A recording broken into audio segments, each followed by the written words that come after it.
नमस्कार। एक बार फिर से बहुत बहुत स्वागत है आप सभी का परीक्षा वर्ल्ड के इस यूट्यूब चैनल में। दोस्तों, प्राचीन भारत के इतिहास की हम जो प्रीवियस ईयर क्वेश्चंस की सीरीज चला रहे हैं उसका जो भाग 3 है उसको आज हम कंप्लीट करेंगे। दोस्तों, ये सभी जो प्रीवियस ईयर के क्वेश्चंस हैं ये यूपी ट्रिपल एससी की परीक्षा में पूछे गए प्रश्न सभी हैं। तो यह तीसरा वीडियो हमारा है प्राचीन भारत के इतिहास का। तो चलिए वीडियो को शुरू करते हैं और देख लेते हैं कि आज के इस वीडियो में हमने कौन कौन से महत्वपूर्ण प्रश्नों को सम्मिलित किया हुआ है प्राचीन भारत के जो प्रीवियस ईयर की परीक्षा में पूछे गए हैं यूपी ट्रिपल एससी की। तो चलिए वीडियो को शुरू करते हैं। तो पहला प्रश्न आपके स्क्रीन पर है, खगोलविद वराह मिहिर और कवि कालिदास किसके दरबार का हिस्सा थे, आपको बताना है। काफी इंपॉर्टेंट प्रश्न है। तो खगोलविद वराह मिहिर और कवि जो कालिदास थे निम्नलिखित में से किसके दरबार का हिस्सा थे। तो आप ध्यान दीजिएगा, वराह मिहिर और कालिदास ये किसके दरबार में रहते थे। तो चंद्रगुप्त द्वितीय को हम कहते थे विक्रमादित्य। तो ऑप्शन आपका ए बिल्कुल सही हो जाएगा, विक्रमादित्य यानी कि चंद्रगुप्त द्वितीय के दरबार से संबंधित थे आपके वराह मिहिर और कालिदास। तो आप इसे ध्यान दीजिएगा, ऑप्शन जो आपका ए है बिल्कुल सही है। तो ऑप्शन ए आप ध्यान दीजिएगा। अगला प्रश्न यहाँ पे हमारा है, हर्षवर्धन ने 5 इंडीज को अपने नियंत्रण में लिया, इनमें से कौन सा 5 इंडीज था, आपको बताना है। यानी कि जो हर्षवर्धन था उसके द्वारा 5 इंडीज को नियंत्रण में लिया गया था। तो आपको बताना कि इसमें से 5 इंडीज का हिस्सा कौन कौन से राज्य थे। तो 5 इंडीज के अंतर्गत थे पंजाब, कन्नौज, बंगाल, बिहार और उड़ीसा। यानी कि ऑप्शन आपका बी बिल्कुल सही हो जाएगा। 5 इंडीज के अंतर्गत थे आपके पंजाब, कन्नौज, बंगाल, बिहार और उड़ीसा। यानी कि ऑप्शन आपका जो बी है बिल्कुल सही, आप इसे ध्यान दीजिएगा। तथा यह जो हर्षवर्धन था यह किस वंश का राजा था, शासक था। तो पुष्यभूति वंश का, इसे आप ध्यान दीजिएगा। यह जो हर्षवर्धन था यह पुष्यभूति वंश का क्या था, पुष्यभूति वंश का यह शासक था। इसे आप ध्यान दीजिएगा, भूलिएगा मत। तथा जो हर्षवर्धन था इसके शासनकाल में एक चीनी यात्री भारत आया था, इसका क्या नाम था। तो वेन सॉन्ग, आप याद रखिएगा, चीनी यात्री जो वेन सॉन्ग था यह हर्षवर्धन के टाइम पीरियड में ही भारत आया हुआ था। इसके अलावा हर्षवर्धन जो है एक प्रसिद्ध लेखक भी था, एक महान लेखक भी था। इसके द्वारा 3 इम्पॉर्टेंट नाटकों की रचना की गई है, नागनंद, प्रियदर्शिका और रत्नावली। इसे आप याद रखिएगा, जो हर्षवर्धन था इसके द्वारा 3 फेमस नाटकों की रचना की गई। इन 3 फेमस नाटकों में आपको मिलेंगे नागनंद, प्रियदर्शिका और रत्नावली। तो इन तीनों को आपको याद रखना है, भूलना नहीं है। अगला प्रश्न यहाँ पे हमारा है, और विक्रम संवत जो है प्रारंभ कब हुआ था, आपको बताना है। तो विक्रम संवत जो है प्रारंभ हुआ था 57 ईसा पूर्व से। यानी कि ऑप्शन आपका ए बिल्कुल सही है, 57 ईसा पूर्व से जो है विक्रम संवत की शुरुआत हुई थी। तो ऑप्शन जो आपका ए है बिल्कुल सही है, आप इसे याद रखिएगा। अगला प्रश्न यहाँ पे हमारा है, वह स्थान जहां हर्षवर्धन ने बौद्ध महासम्मेलन का आयोजन किया था, आपको उस स्थान का नाम बताना है। तो आप ध्यान दीजिएगा, हर्षवर्धन के द्वारा जो बौद्ध महासम्मेलन का आयोजन किया गया था यह किया गया था प्रयाग में। यानी कि राइट आंसर आपका हो जाएगा प्रयाग। यानी कि ऑप्शन जो आपका बी है बिल्कुल सही, आप इसे ध्यान दीजिएगा। जो हर्षवर्धन था इसके द्वारा प्रयाग में बौद्ध महासम्मेलन का आयोजन किया गया था। तो आप इसे ध्यान दीजिएगा।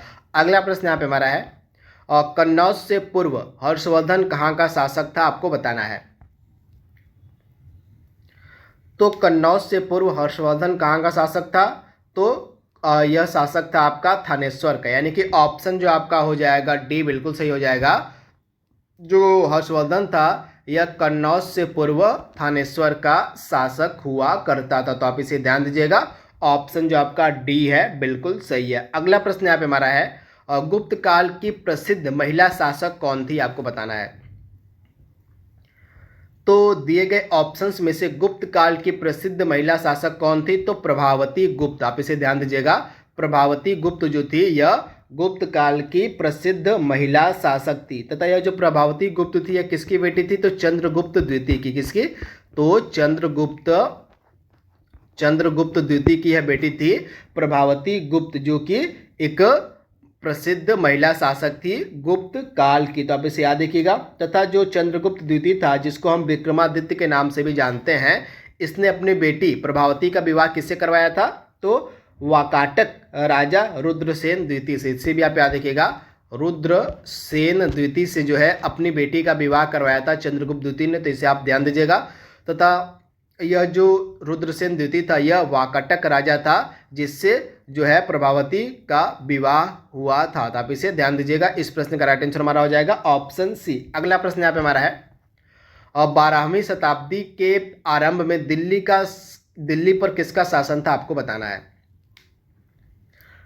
तो 12वीं शताब्दी के आरंभ में दिल्ली पर किसका शासन था? तो आप ध्यान दीजिएगा, 12वीं शताब्दी के आरंभ में दिल्ली पर शासन था तोमर वंश का, यानी कि ऑप्शन आपका ए बिल्कुल सही हो जाएगा। 12वीं शताब्दी के आरंभ में दिल्ली पर किसका शासन था? तो तोमर वंश का शासन था, आप इसे याद रखिएगा। तथा तोमर वंश का संस्थापक कौन माना जाता है? तो अनंगपाल, आप याद रखिएगा। तोमर वंश का संस्थापक कहा जाता है अनंगपाल को, तो आप इसे ध्यान दीजिएगा, भूलिएगा मत। इसके बाद अगला प्रश्न यहाँ पे हमारा है, और जयचंद्र के विश्वासघात के कारण जो है पृथ्वीराज चौहान की पराजय हुई थी, तो आपको बताना है कि कालांतर में जयचंद्र कहाँ और कब मारा गया, आपको बताना है डेट। तो आपको याद होगा एक युद्ध हुआ था फेमस, चंदावर का युद्ध 1194 में, किसके मध्य? जयचंद्र और मोहम्मद गौरी के मध्य। आप ध्यान दीजिएगा, जयचंद्र और मोहम्मद गौरी के मध्य जो है प्रसिद्ध चंदावर का युद्ध हुआ था 1194 में। इसी युद्ध में जो जयचंद्र था वह मारा गया था, तो आप इसे ध्यान दीजिएगा, काफी इंपॉर्टेंट है प्रश्न है। तो चंदावर का युद्ध 1194 में, तो आप इसे ध्यान दीजिएगा। इसके बाद पृथ्वीराज चौहान और मोहम्मद गौरी के मध्य भी दो फेमस लड़ाइयाँ लड़ी गई थी। तो पृथ्वीराज चौहान और मोहम्मद गौरी के मध्य दो फेमस लड़ाइयाँ कौन कौन सी थी? तो एक आपका हो गया तराइन का प्रथम युद्ध, तराइन का फर्स्ट वार आपका हुआ था कब? 1191 में, और दूसरा हुआ था तराइन का द्वितीय युद्ध 1192 में।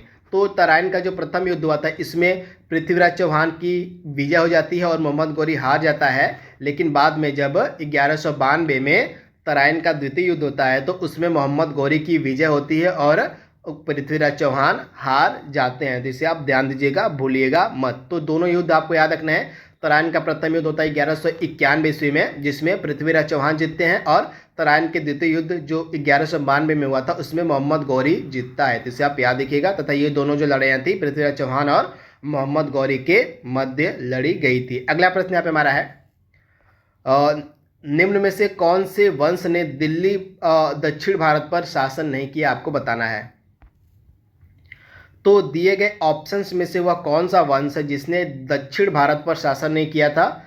तो दिए गए 4 ऑप्शंस में से जो राजपूत वंश था, इसने दक्षिण भारत पर शासन नहीं किया था। बाकी के जो तीनों वंश आपके हैं, चेर हो गया, पांडे हो गए और चोल, ये तीनों ने जो है दक्षिण भारत पर शासन किया था, लेकिन राजपूत वंश ने दक्षिण भारत पर शासन नहीं किया था, तो आप इसे ध्यान दीजिएगा, वेरी इंपॉर्टेंट। अगला प्रश्न यहाँ पे हमारा है, पाल साम्राज्य भारत के किस हिस्से से संबंधित है, आपको बताना है। तो जो पाल वंश था, यानी कि पाल साम्राज्य था, यह भारत के पूर्वी हिस्से से संबंधित है, यानी कि ऑप्शन आपका सी बिल्कुल सही हो जाएगा। भारत के पूर्वी हिस्से से संबंधित है आपका पाल साम्राज्य, यानी कि पाल साम्राज्य का जो विस्तार था भारत के पूर्वी हिस्से में था, तो आप इसे याद रखिएगा। तथा पाल साम्राज्य का शासक पहला कौन था? तो आप ध्यान दीजिएगा, पाल वंश का जो संस्थापक है, यह गोपाल को माना जाता है। कौन? तो गोपाल को जो है पाल वंश का संस्थापक माना जाता है, तो आप इसे याद रखिएगा। तथा जो गोपाल था पाल वंश का संस्थापक, यह बौद्ध मतानुयायी था, तो इसे भी आप ध्यान दीजिएगा। अगला प्रश्न यहाँ पे हमारा है, और पाल वंश का पहला शासक आपसे पूछा जा रहा है। तो पाल वंश का पहला शासक आपका कौन था? तो पाल वंश का पहला शासक था गोपाल। इसने कब से कब तक शासन किया था? तो 750 से लेके 770 तक। कब? तो आप ध्यान दीजिएगा, 750 से लेके 770 ईस्वी तक जो है गोपाल जो था पाल वंश का पहला शासक था, तो आप इसे याद रखिएगा। अगला प्रश्न यहाँ पे हमारा है, सिंचाई के लिए 16 मील लंबी चोल झील का निर्माण इनमें से किस चोल शासक ने करवाया था, आपको बताना है। तो चोल झील का जो निर्माण यह करवाया गया था राजेंद्र प्रथम के द्वारा, यानी कि राइट आंसर आपका हो जाएगा ऑप्शन सी, यानी कि राजेंद्र प्रथम के द्वारा जो है 16 मील लंबी चोल झील का जो है निर्माण करवाया गया था। तो ऑप्शन आपका जो सी है बिल्कुल सही हो जाएगा, राजेंद्र प्रथम। अगला प्रश्न यहाँ पे हमारा है, कौन सा साहित्य संगम साहित्य के रूप में फेमस है, आपको बताना है। तो आप ध्यान दीजिएगा, संगम साहित्य के रूप में फेमस है तमिल साहित्य, यानी कि ऑप्शन आपका ए बिल्कुल सही हो जाएगा। जो तमिल साहित्य है इसको संगम साहित्य के रूप में जाना जाता है। तो आप इसे ध्यान दीजिएगा, तमिल साहित्य। तो आप इसे ध्यान दीजिएगा, ऑप्शन आपका ए बिल्कुल सही है। अगला प्रश्न यहाँ पे हमारा है, चोल अभिलेखों के अनुसार जैन सभाओं को दान में दिए जाने वाले भूमि को क्या कहा जाता था, आपको बताना है। तो इस प्रश्न का हमारा राइट आंसर हो जाएगा, चोल अभिलेखों के अनुसार जैन सभाओं को दान में दिए जाने वाली भूमि को कहा जाता था पल्ली छांदम। क्या कहा जाता था, तो पल्ली छांदम, यानी कि ऑप्शन आपका बी बिल्कुल सही हो जाएगा। जैन सभाओं को दान में दी जाने वाली भूमि को पल्ली छांदम के नाम से जाना जाता था। तो आप इसे याद रखिएगा, वेरी वेरी इंपॉर्टेंट। अगला प्रश्न यहाँ पे हमारा है, अभिज्ञान शाकुंतलम किताब के लेखक कौन है। तो अभिज्ञान शाकुंतलम यह जो फेमस पुस्तक है किसकी है, तो यह फेमस पुस्तक आपको मिलेगी कालिदास की, यानी कि ऑप्शन आपका जो सी है बिल्कुल सही हो जाएगा। कालिदास की यह फेमस पुस्तक है अभिज्ञान शाकुंतलम। इसके अलावा कुछ और पुस्तकें हैं कालिदास की फेमस, तो आप नोट डाउन कर लीजिएगा।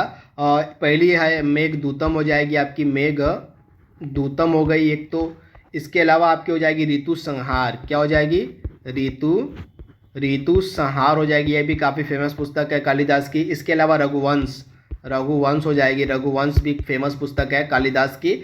इसके बाद आपकी एक मैंने बताई दी अभिज्ञान शाकुंतलम। तो 4 पुस्तकें आपको याद रखनी कालिदास की, अभिज्ञान शाकुंतलम, रघुवंश, मेघदूतम और ऋतु संहार। ये चारों पुस्तकें कई बार एग्जाम में पूछी गई हैं, तो इनको आपको ध्यान से याद कर लेना है। अगला प्रश्न यहाँ पे हमारा है, कादम्बरी पुस्तक के लेखक कौन है।